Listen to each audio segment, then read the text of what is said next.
Oh, I know where it is. It's in my phone. That'll be here. Nobody dies at the end of this book. Try not to let this fact mislead you. As far as my mother is concerned, it is important to distinguish between what death actually is and what it isn't. There's a body and there's a soul.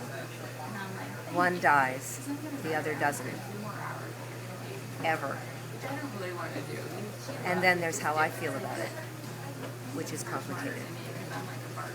My name is Susan Morse, and I have written a book called The Habit, which is a story of my mother, who at age 85, in the middle of a health crisis, which I was shepherding her through the medical system, became an Orthodox Christian nun. And it's the story of our relationship. She was on a quest. She was spiritually hungry her whole life.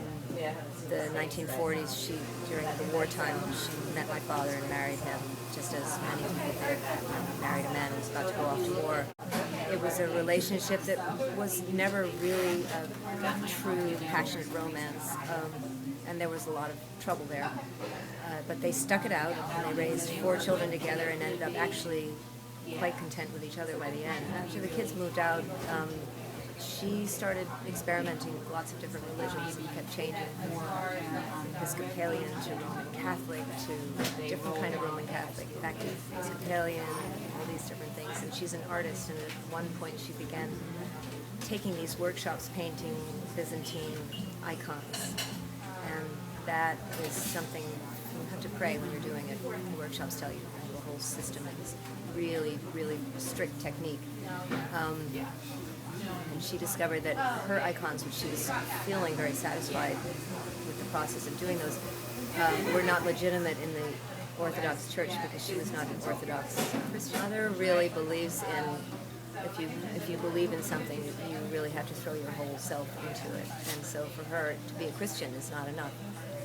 She needed to go all the way. She says now that she dreamt of being a nun from when she was a little girl. She was 85 when she became a nun, and she was frail. There was no question of her taking on a job. For the frail and elderly ones, she became literally what she's called a house nun, which meant she stays in her house and she prays. And that's what she does.